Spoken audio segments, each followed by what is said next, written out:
And to our top story this half hour, former President Barack Obama delivering his first post-presidency speech today in Chicago. The president will reportedly discuss civic engagement and community organization. This coming just days before President Trump's 100th day in office. Joining me now is conservative columnist Dr.Gina Loudon. Gina, it's great to see you as always. President Obama reemerging just as the GOP looks to reform Obamacare. He might not mention President Trump by name, but that will certainly be hanging over this speech. What do you make of the timing?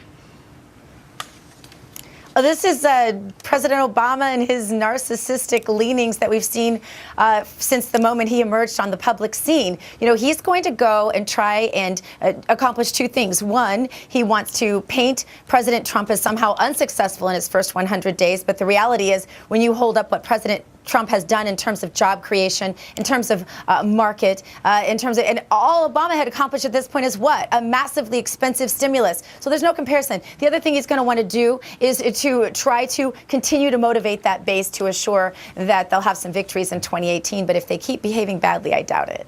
So he says he's going to talk about, community activism and so forth. I mean, how explicit do you think he's going to be about some of what you're just saying?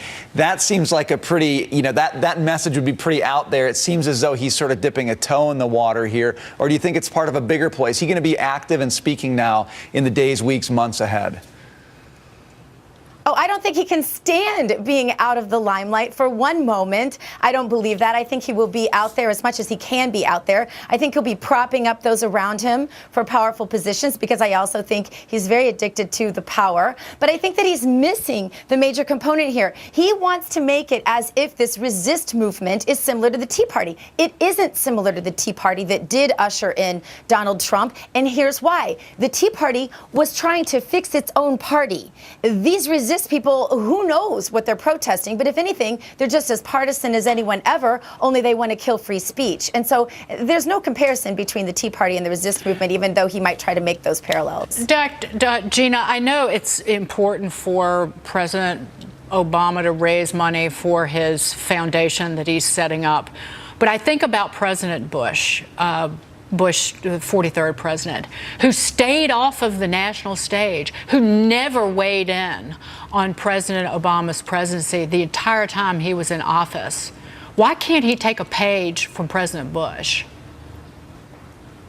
I don't know if it's just him just simply not having the dignity and the self-respect to do so, or if it has more to do, Dagan, honestly, with him not respecting the American people the way that he should. You have to give a president a chance to thrive in their elected position. And for him not to do that is not, it doesn't result in him not respecting this president. It results in him not respecting the will of the American people. And I think that's sort of how he governed, and I sort of think that's how he'll probably go down in history.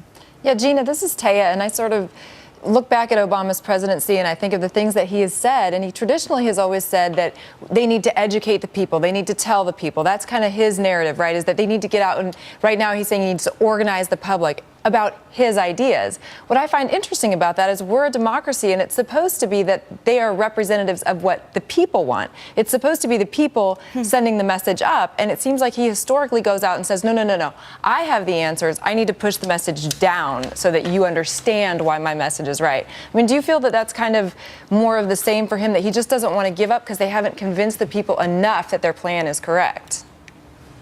Taya, you make such a great point, and I think it's so true. This is really about the imposition of his ideas and his power. Let's not forget, the Republican Party really is the big tent party. We really do tolerate dissent up and down on every issue. We have people who believe both things in our party, and we tolerate that pretty well. People like President Obama, they will tolerate zero dissent. You must believe exactly what they believe from an economic perspective, from a social issues perspective. It doesn't matter. There will be no dissent tolerated. You're right. It is a top-down elitist party. And until they catch on to that fact, they're going to keep losing just exactly the same way they lost in 2016. So it works for Republicans, but not working so well for them. Well,